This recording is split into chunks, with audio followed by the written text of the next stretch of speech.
Hello, YouTubers and Suburban Mom. I just watched your video and your vlog, and it reminded me. Well, first let me say, get the car you want. You know, as you said, you got to drive the thing. Nobody else has to drive the thing. Why get what you don't want? Don't let anybody talk down about it.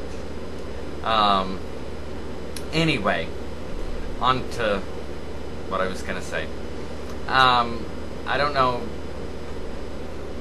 I went ahead and I had no car, and I worked at Shell Texaco.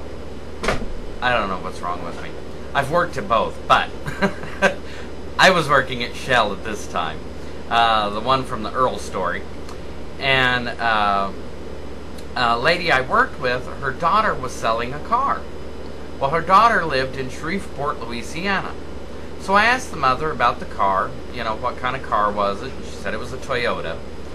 And she said it was brown, four-door, and I mean, I needed a car so bad, and, you know, I worked at Shell, so, you know, I didn't make much money.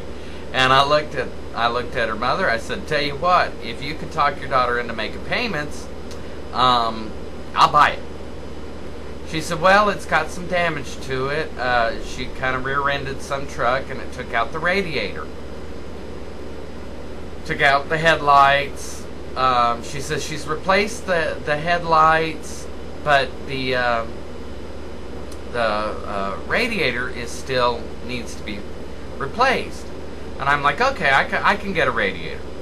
Like, no problem. If she'll make payments, I need a car. So she talked to her daughter, and her daughter said, sure, no, not a problem. So I went to a like a U-Pull-It place, you know, a junkyard, and I found a radiator for the car, and I drove down to Shreveport, me and a friend of mine, drove down to Shreveport, Louisiana with my sister to get this car. At least I think my sister was there. Pretty sure my sister was there. Well, she'll definitely put a little comment on there if she was or wasn't. But anyway, went to Shreveport to go ahead and pick up this car. I get to Shreveport, the car is not brown, and it is not a four-door. So I'm thinking, okay, but it's fine because it's a white two-door. I'm thinking, okay, this is kind of cool. It's not exactly what I had in mind that it was going to be, so it's turned out better than what, you know, I had planned it to be. Well, we get there kind of getting towards dusk, and I go ahead and put the radiator in, but wouldn't you know, the car that I was thinking it was going to be, I got a radiator for that car, which was not the car that I got. So, it didn't quite fit, so I had to kind of jimmy it in there, and I had to get like a wire hanger, you know, and twist it up, and I filled it up, and I start back home. Well, it gets dark, and I turn on the headlights, and I realize that there is now a huge problem here. Because, now, granted, if I was, you know, like coon hunting or something, it would be great, because the headlights pointed up towards the trees. So I'm trying to drive down the freeway. I've got my headlights on, but I can't see a thing. So I pull over to go ahead and fill the thing up later on. And it's Andy in the background. Okay, go watch TV. And, anyway, I go and I tell my friend, look, do me a favor, drive behind me. Okay, I don't know what I was thinking. And, you know, go ahead and you'll have your lights on instead of following her. I don't know what I was thinking. You know, it was one of those stupid moments where she turns her brights on. So now I can't see nothing. All I can see is the brights from her car and a great big shadow in front of mine. It's dark on the 30.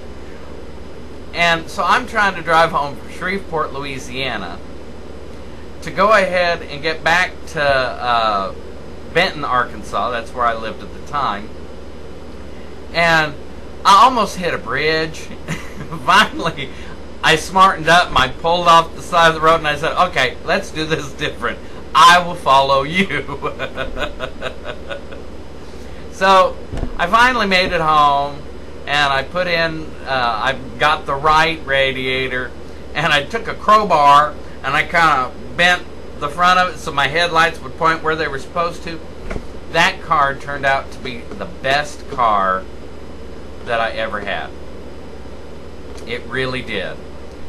But what it reminded, as I was talking, it reminded me of another story.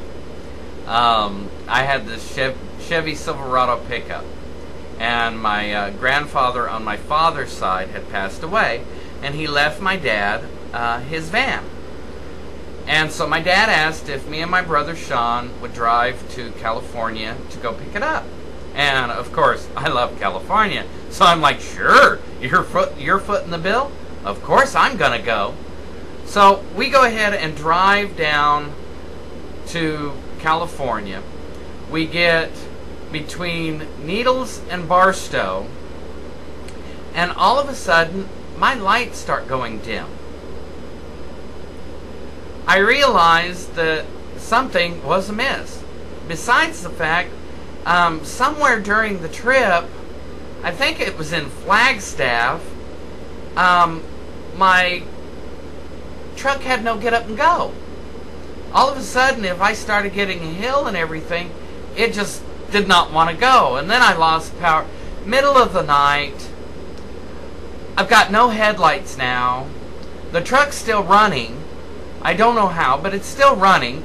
And so I'm driving through the desert, black as pitch.